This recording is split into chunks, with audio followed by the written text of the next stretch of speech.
పదవ శ్లోకం నుండి విషయం తెలుసుకుంటున్నాం.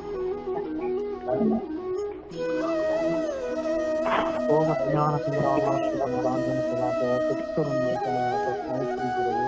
నమ ఓం విష్ణుపాదాయ కృష్ణ కృష్ణాయ భూతలే శ్రీమతే జయపతాకస్వామికి గౌర పతాకాయ బ్రహ్మచారిణి ఓం విష్ణుపాదాయ భూతలే శ్రీమతే భక్తి సరస్వతి గౌరవాన్ని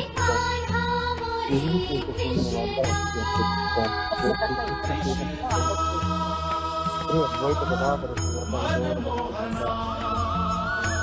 హరే కృష్ణ హరే కృష్ణ హరే హరే హరే హరే హరే. మీకే పెట్టుకోండి అమ్మా, ఏదో సౌండ్ డిస్టర్బ్ వస్తుంది, ఎవరిదో మీకే పెట్టుకోండి. నేను అందరినీ మధ్య మధ్యలో క్వశ్చన్స్ అడుగుతా, మీరు కరెక్ట్ వింటున్నారో లేదో కూడా నాకు తెలియాలి కదా. భగవద్గీత యథాతథము 10వ అధ్యాయం పరమగుహ్య జ్ఞానం నుండి మనం 9వ అధ్యాయం 10వ శ్లోకం నుండి విషయాన్ని తెలుసుకుందాం. దయచేసి చెప్పండి, మనం ఈ యొక్క శ్లోకాన్ని తెలుసుకుందాం. మయాధ్యక్షేణ ప్రకృతి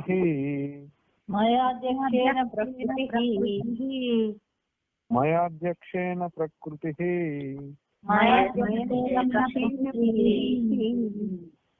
శ్రూయతే సచరాచరం శ్రూయతే సచరాచరం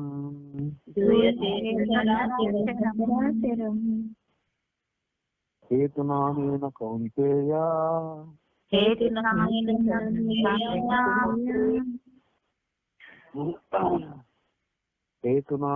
కౌంతేయ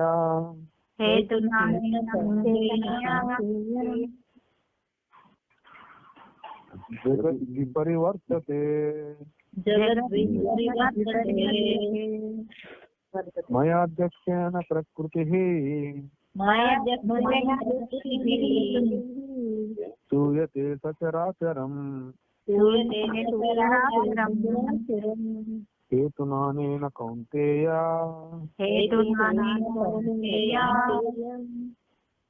జగద్విపరివర్తతే. ఓ కుంతి పుత్ర, నా శక్తులలో ఒకటైన ఈ ప్రకృతి నా ఆజ్ఞ మేరకు పనిచేస్తూ సమస్త స్థావర జంగమ జీవులను సృష్టిస్తున్నది. దాని నియమానుసారమే ఈ జగత్తు మళ్ళీ మళ్ళీ సృష్టించబడుతుంది, లయింపబడుతుంది. దీనికి భాష్యము ప్రతిపదార్థము జగద్గురు పూజ్యశ్రీ ఏసి భక్తి వేదాంత స్వామి శ్రీల ప్రభుపాదుల వారి ద్వారా శ్రీల ప్రభుపాదికి. భగవంతుడు భౌతిక జగత్తు యొక్క సమస్త కర్మల నుండి వేరుగా ఉన్నప్పటికీ పరమ నిర్దేశకునిగా ఉంటాడని ఇక్కడ స్పష్టంగా చెప్పబడింది. ఈ భౌతిక సృష్టికి పరమ సంకల్పము నేపథ్యము భగవంతుడే అయినా నిర్వాహకము మాత్రము ప్రకృతి చే జరపబడుతుంది. ఎవరమ్మా డిస్టర్బ్ అవుతుంది, మాట్లాడుతున్నారు ఎవరు, మ్యూట్ లో పెట్టుకోండి అని చెప్పాను కదా నేను.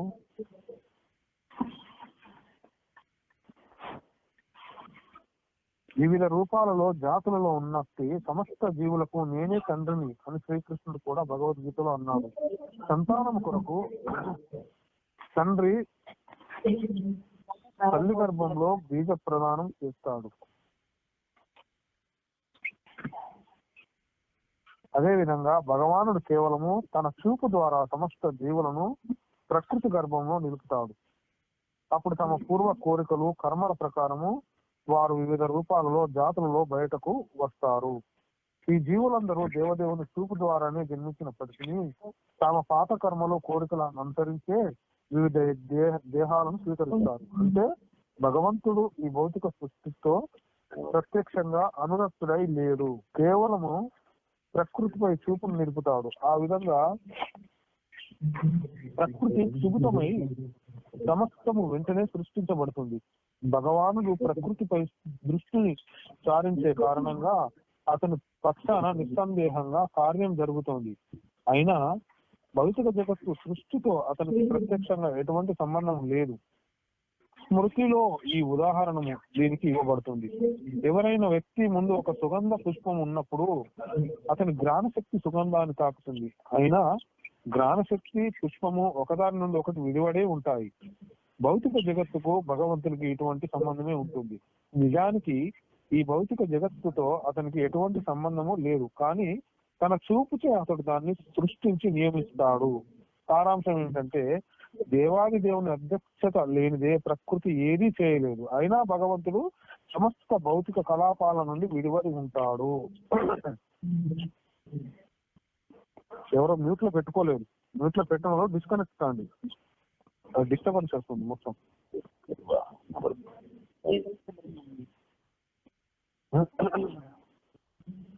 ఇక్కడ మనకు అర్థం చేసుకోవాల్సిన విషయం ఏంటంటే భగవంతుని యొక్క అధ్యక్షతను ఈ ప్రకృతి ఏదైతే ఉందో మొత్తము తన యొక్క కార్యాచరణ జరుపుతుంది ఈ యొక్క ప్రకృతి. అంటే ఇక్కడ అర్థం చేసుకోవాల్సిన విషయం ఏంటంటే మనము ప్రకృతి మీద ఆధిపత్యం సాధించాలనే తపనతోటి ఎన్నో ప్రయత్నాలు చేస్తూ చేస్తూ చివరికి ఆ యొక్క ప్రకృతి యొక్క కోరల్లో చిక్కుకొని మనము పతనం అయిపోతూ ఉంటాం మనకు తెలియలేక. అదే భగవంతుడు మనం ఎందుకంటే ప్రకృతికి లోబడినాం.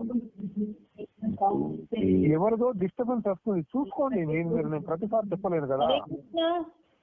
ప్లీజ్ దయచేసి మ్యూట్ లో పెట్టుకోండి అందరు కదా. ఎందుకు నేను మ్యూట్ లో పెట్టుకోండి. మీరు మాట్లాడుకునేది ఇక్కడ వినబడుతున్నాయి నాకు. ఎవరి ఫోన్ మ్యూట్ పెట్టడం రాకపోతే వాళ్ళు డిస్కనెక్ట్ అయిపోండి. నెక్స్ట్ టైం క్లాస్ లో నేర్చుకోండి మ్యూట్ పెట్టుకోవడం ఎట్లనేది. ఒక్కళ్ళ వల్ల అందరికి డిస్టర్బ్ అవుతుంది కదా. ప్లీజ్ దయచేసి కొంచెం చూసుకోండి. అయితే భగవంతుడు అప్రాకృతికమైన వాడు. అప్రాకృతికమైన వాడు అంటే ప్రకృతికి అతీతమైన వాడు, ప్రకృతిని తన ఆధీనంలో ఉంచుకునేవాడు. ఎప్పుడైతే భగవంతుడు తన ఆధీనంలో ప్రకృతిని ఉంచుకుంటున్నాడు అంటే అక్కడ ఈ ప్రకృతిని తన ఆధీనంలో ఉంచుకుంటున్నాడు భగవంతుడు అంటే ఏంటి? ఇక్కడ ప్రకృతి అనే శక్తి, ఆది మూల శక్తి తన ఆధీనంలో ఉన్నప్పుడు భగవద్గీతలో చెప్తున్నాడు, నేను బీజావాపం చేసే తండ్రిని, ప్రకృతి తల్లి అని చెప్తున్నాడు. అంటే ఇక్కడ మనకు ఇక్కడ ఉదాహరణ కూడా ఇచ్చారు ప్రపాదుల వారు. ఏమనిచ్చాడు? ఒక సుగంధ పుష్పం ఏదైతే మన ముందు ఉంటుందో అది మన జ్ఞానశక్తిని తగిలినట్టుగా, అంటే అది అంత దూరం ఉండడంతో ఆ యొక్క సువాసన మన జ్ఞానశక్తి గ్రహిస్తుంది. అట్లానే భగవంతుడు కూడా కేవలం తన చూపు సంకల్పంతో ఈ యొక్క ప్రకృతిలో బీజావాపం చేస్తాడు అని చెప్తున్నాడు భగవంతుడు. అట్లానే ప్రకృతికి ఇప్పుడు ఆ పుష్పానికి మనకు ఎట్లయితే డైరెక్ట్ రెండు కలిసి ఉండవు, అంత దూరం నుండి మనకు ఆ జ్ఞాన శక్తితో కనెక్ట్ అవుతున్నాము. అట్లనే భగవంతుడు చూపు ద్వారానే ఈ ప్రకృతికి కనెక్ట్ అయి ఉంటాడు. కానీ ఈ ప్రకృతి భగవంతుడు వేరు వేరుగానే ఉంటారు అనే విషయాన్ని మనం అర్థం చేసుకోవాలి ఇక్కడ. అయితే మనకు ఈ శాస్త్ర ప్రమాణంలో కూడా చెప్పబడుతుంది. మనకు ఏం చెప్పబడుతుందంటే ఈ ప్రకృతి ఈ యొక్క భగవంతుడు ఏంటి అనే విషయాన్ని కూడా మనం తెలుసుకోవాల్సినప్పుడు శాస్త్రం చెప్తుంది, మమ యోనిర్ మహద్బ్రహ్మ తస్మిన్ గర్భం దదామ్యహం సంభవ సర్వభూతానాం తతో భవతి భారత అంటున్నాడు భగవంతుడు. అంటే ఈ యొక్క నా మహద్బ్రహ్మ రూపమైన మూల ప్రకృతి ఏదైతే ఉందో సర్వ ప్రాణులకు కూడా జన్మస్థానమై ఉన్నది ఈ యొక్క మూల ప్రకృతి. దాని యందు చేతన సముదాయ రూపమైనటువంటి బీజాన్ని నేను ఉంచుతాను అని చెప్తున్నాడు, స్థాపన చేస్తాను అంటున్నాడు. ఎప్పుడైతే ఆ జడచేతన సంయోగం వల్ల సర్వభూతంలో ఉత్పత్తి జరుగుతుంది అంటున్నాడు. మరి సర్వభూతంలో ఉత్పత్తి ఎట్లా జరుగుతుంది? వాటి వాటి కర్మానుసారంలో అనుసరించే. ఇప్పుడు ప్రళయం వచ్చిన తర్వాత జీవులందరూ నిద్రావస్థలోకి వెళ్ళిపోతారు. నిద్రావస్థలోకి వెళ్ళిపోయినప్పుడు మరి ఈ జీవులందరూ కూడా, ప్రతి జీవి కూడా నిద్రావస్థలోకి వెళ్ళిపోయినప్పుడు మరి ఈ జీవులను చేసిన కర్మ ఫలాలు ఉంటాయి కదా, అవి కోరి గోవులలో ఉన్నటువంటి ఆ ఆవు దూడ తన తల్లిని వెతుక్కుంటూ వచ్చి ఆ గోవు దగ్గరికి వెళ్ళిపోయినట్టుగా మనం చేసిన ప్రతి కర్మ కూడా మనం నిద్రావస్థలు ఉన్న మన యొక్క వెన్నంటే ఉంటాయి. అవి ఎప్పుడైతే భగవంతుడు మళ్ళీ సృష్టి ప్రకృతి ద్వారా మొదలు పెడతాడో అప్పుడు ఆయా జీవరాశుల యోనులలో ఈ యొక్క జీవులు వారి యొక్క కర్మానుసారము వారి యొక్క ప్రకృతిని అనుసరించి, వారి యొక్క ప్రకృతి అంటే సత్వగుణ ప్రకృతి ఉందా, రజోగుణ ప్రకృతి ఉందా, తమోగుణ ప్రకృతి స్థితి ఉందా వాళ్ళకు, వాటిని అనుసరించి ఆయా జీవుల యోనులలో జన్మించడం జరుగుతుంది. వాళ్ళు పశుపక్షాదులుగా, స్థావర జంగమ ప్రాణులుగానా, చరాచరములుగా గానా, ఏ విధంగా అనేది జీవుడు చేసుకున్నటువంటి కర్మను బట్టి అది భగవంతుడు కాలపురుషుడు రూపంలో దాన్ని స్థితం చేసి అందిస్తాడు అన్నట్టు. అట్లా అంటే ఇక్కడ మనం అర్థం చేసుకోవాల్సింది ఏంటంటే, ఒక రైతు ఎట్లయితే ఉంటాడో, ఒక రైతు మరి భగవంతుడి అధ్యక్షతలో ఇది ఎట్లా జరుగుతుంది అంటే మనకు అర్థం కావాలంటే ఒక చిన్న ఉదాహరణ. అంటే రైతు అనేవాడు భగవంతుడంత శక్తివంతుడు కాదు, కానీ రైతు చేసే డ్యూటీ ఏదైతే ఉందో, ఏది వ్యవసాయము, ఆ విధంగా రైతు పర్యవేక్షణలో ఒక భూమి అంటే రైతు అధ్యక్షతలో వారి సొంత భూమి ఉంటది కదా, ఆ భూమికి బీజములతో సంబంధం ఏర్పడుతుంది. ఎవరి ద్వారా? రైతు ద్వారా. రైతు దాన్ని దున్ని దాన్ని సారవంతం చేసి దాంట్లో బీజములు వేస్తాడు అన్నట్టు. వేసినప్పుడు ఆ యొక్క భూమి ఏదైతే ఉందో పృథ్వీ, ఆ బీజాలను ఏం చేస్తుంది? వాటి లక్షణాలను బట్టి, అంటే మనం యాపిల్ విత్తనాలు వేస్తామా, వేప విత్తనాలు వేస్తామా, లేకపోతే సంపెంగ విత్తనాలు వేస్తామా, ఏ విత్తనాలు వేస్తామా, తులసి విత్తనాలు వేస్తామా అనేది వాటిని బట్టి వాటి యొక్క లక్షణాలను బట్టి రకరకాల మొక్కలుగా అవి జన్మ తీసుకుంటాయి అన్నట్టు, ఉత్పన్నమవుతాయి. అట్లనే భగవంతుడు కూడా ఆయన పర్యవేక్షణలో, అంటే ఆయన అధ్యక్షతలో ఈ చేతన రూపమైనటువంటి బీజాలకు ప్రకృతి మాత రూపంలో ఉన్నటువంటి ఆ యొక్క భూమితోటి సంబంధం ఏర్పరుస్తాడు భగవంతుడు. ఏర్పరిచినప్పుడు ఏమవుతుంది? వాటి ప్రకృతిని బట్టి ఈ జీవులు ఆయా జన్మను తీసుకుంటారు అన్నట్టుగా, అంటే ఆ కర్మానుసారం. అంటే ఇది కేవలం మనకు అవగాహన కొరకు మనం ఈ విషయాన్ని మనం తెలుసుకుంటాం అన్నట్టు ఇక్కడ. అంటే ఈ వాస్తవానికి భగవంతుడితోటి ఈ రైతును పోలిక సరిపోదు. ఎందుకంటే రైతు అనేవాడు అల్పము, భగవంతుడు అనంతుడు, అనేక లోకాలకు అధిపతి అయి ఉన్నాడు భగవంతుడు, తండ్రి అయి ఉన్నాడు అనేక లోకాలకు. అట్లా అంటే సర్వవ్యాపి అయి ఉన్నాడు భగవంతుడు. అంటే మనము అతని నుండి, భగవంతుడి నుండి శక్తిని, అస్తిత్వాన్ని, స్ఫూర్తిని పొందుతాము. ప్రకృతి సమస్త జగత్తును ఉత్పత్తి చేస్తుంది అన్నట్టు. అంటే మనకు ఈ యొక్క సంసార చక్రం ఏదైతే ఉందో ఇది ఇలాగే పరిభ్రమిస్తూ ఉంటది. అంటే దీన్ని అర్థం చేసుకోవాల్సిన విషయం ఏమిటంటే, ఏదైతే ప్రకృతి ఉన్నదో, భగవంతుడి పర్యవేక్షణలో ఉన్నటువంటి ప్రకృతి యొక్క కర్తృత్వం ఏదైతే ఉందో, ఈ రెండింటి ద్వారానే పర్యవేక్షణ అంటే అధ్యక్షత, నెక్స్ట్ ప్రకృతి యొక్క కర్తృత్వం, ఈ రెండింటి ద్వారానే ఈ యొక్క చరాచర జగత్ యొక్క సృష్టి స్థితి లయలు, ఈ కార్యాలన్నీ కూడా నిర్వహించబడతాయి అన్నట్టు. అంటే ఇక్కడ మనం అర్థం చేసుకోవాల్సింది ఏంటంటే, మనకు నెక్స్ట్ ఈ శ్లోకాలలో కూడా మనకు ఇవ్వబడింది. ఇదే భగవద్గీతలో ఎన్నో అధ్యాయంలో చెప్పబడింది, 4వ అధ్యాయంలో చెప్పబడింది అన్నట్టు. మనకు 4వ అధ్యాయంలో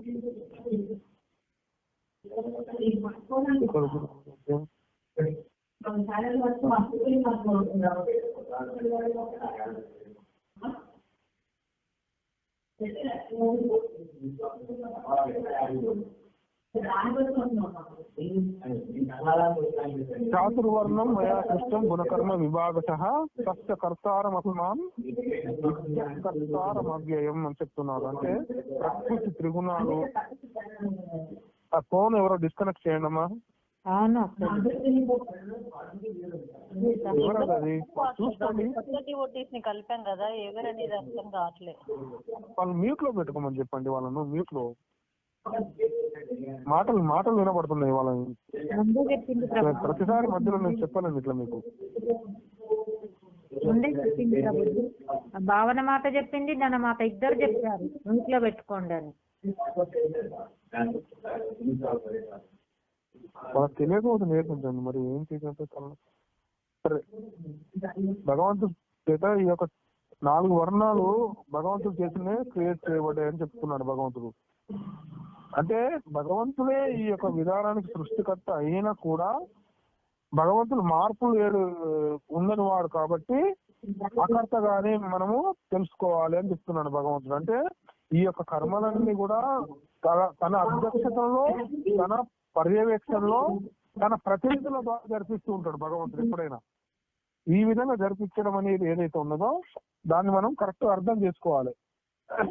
అర్థం చేసుకోకపోతే ఏమవుతుందంటే మనం అజ్ఞానులుగా మారిపోతాం మనం. అర్థం కదా. అట్లనే భగవంతుడు ఇంకేం చెప్తున్నాడు మనకు, దీనికంటే ముందు శ్లోకంలోనే చెప్తున్నాడు మనకు భగవంతుడు. గత శ్లోకంలో మనం చెప్పుకున్నాం ఏంటది, మయాధ్యక్షేన సారీ ఇప్పుడు చెప్పుకునేదిగా. దీనికంటే ముందు శ్లోకంలో చెప్పాడు మనకు భగవంతుడు, ప్రకృతి సామ్య వస్తవ్య విస్తృజామి పునః పునః భూతగ్రామం ఇమం కృత్స్నం అవశం ప్రకృతి వశాత్ అని చెప్తున్నాడు. అంటే ఈ ప్రకృతికి ఆధీనమై, అంటే మన దాని యొక్క స్వభావానికి లోనై అస్వతంత్రమైన భూత సముదాయం ఏదైతే ఉందో, భూతములు అంటే జీవులన్నీ అన్నట్టు, నేను స్వీయ ప్రకృతి వశపరుచుకొని వాటి కర్మానుసారం మళ్ళీ సృజిస్తున్నాను అని చెప్తున్నాడు భగవంతుడు. అంటే ఇక్కడ జీవుడికి భగవంతుడికి భేదం ఫుల్ క్లారిటీ ఇవ్వడం జరిగింది అన్నట్టు. జీవుడు ప్రకృతికి ఆధీనుడు, భగవంతుడు ప్రకృతికి అధీశుడు. అంటే మనం జీవులమందరం కూడా మన యొక్క కర్మానుసారమే మనము వాటికి లోబడి మన యొక్క మనోప్రవృత్తికి వశులమై అస్వతంత్రులమైన స్థితిలో ఉన్నామన్నట్టు మనందరం. ఎంతవరకు ఈ కర్మ ఉంటుందో అంతవరకు జన్మ తప్పదు మనకు. కాబట్టి ఈ యొక్క అజ్ఞాన స్థితిలో ఉన్న జీవులమైనటువంటి మనందరం కూడా మళ్ళీ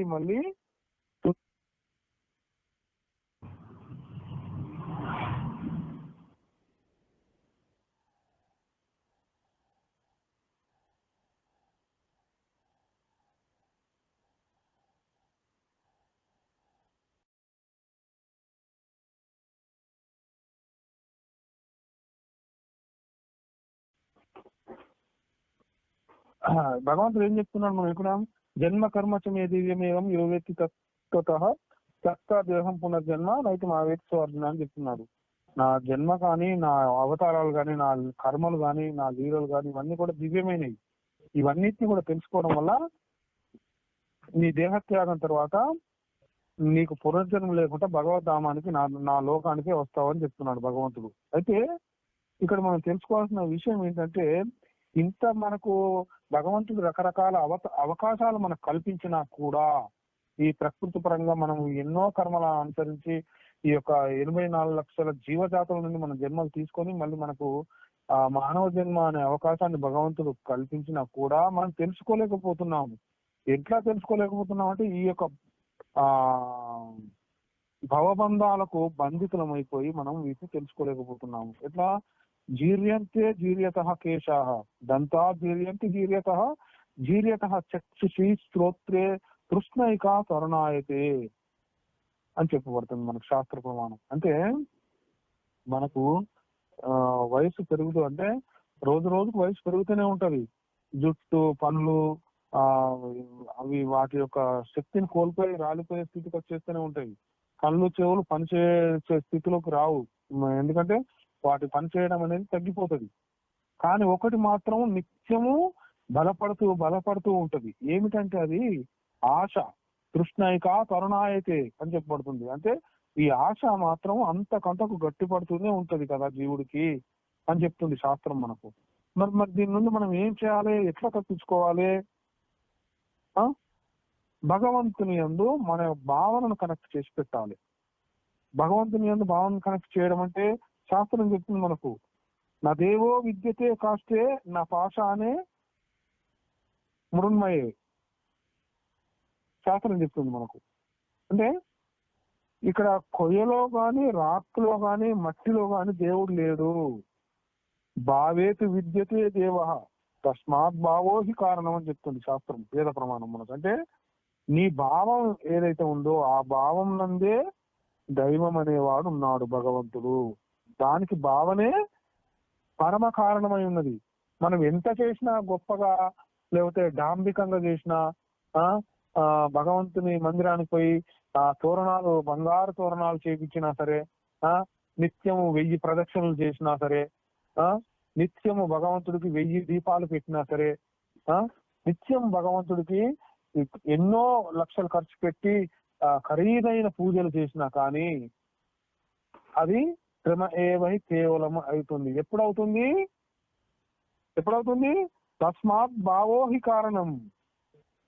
అంటే మన భావం ఏదైతే ఉందో భగవంతుడితోటి, భావన భవతు భక్తి ఉత్తమ చెప్పబడుతుంది.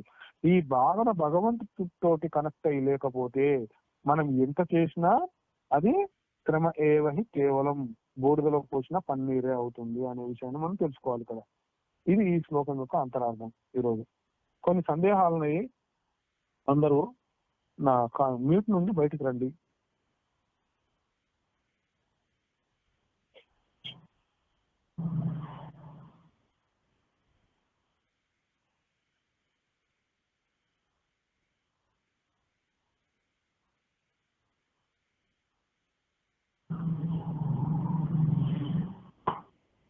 ఈ భగవంతుడు ఈ యొక్క ప్రకృతికును సమస్త కర్మలకు ఎలా కనెక్ట్ అయి ఉంటాడు?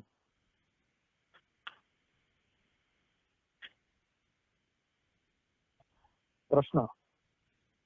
భగవంతుడు ఈ ప్రకృతికును సమస్త కర్మలకు ఎలా కనెక్ట్ అయి ఉంటాడు? తండ్రి లాగా ప్రభుజీ కనెక్ట్ అయి ఉంటాడా భగవంతుడు? అవును ప్రభుజీ, తండ్రి లాగానే కనెక్ట్ అయ్యి.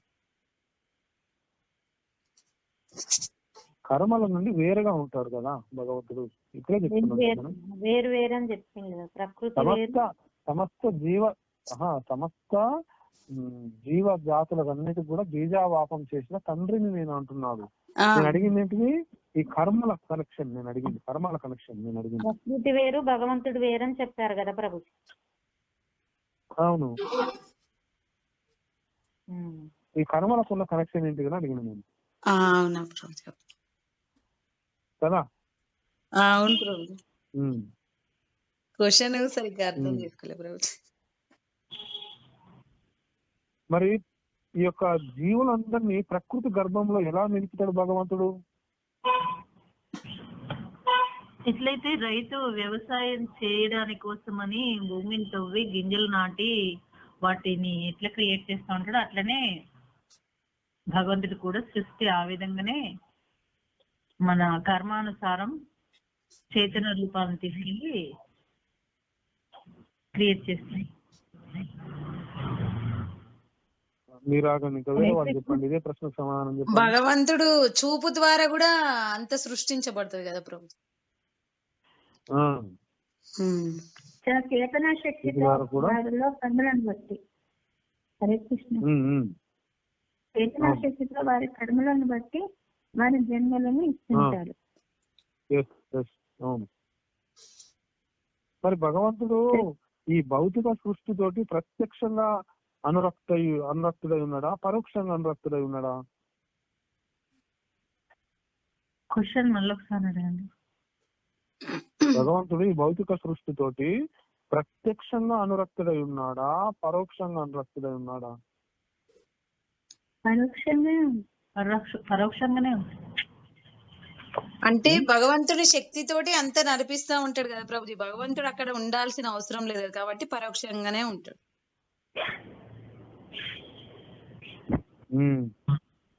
ప్రతినిధులతోటి చేయిస్తారని చెప్పారు కదా ప్రభు.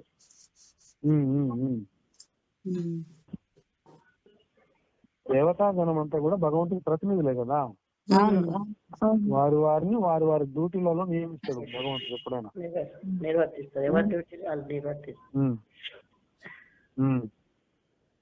ఇంకెవరికైనా ఏమైనా సందేహాలు ఉన్నాయా?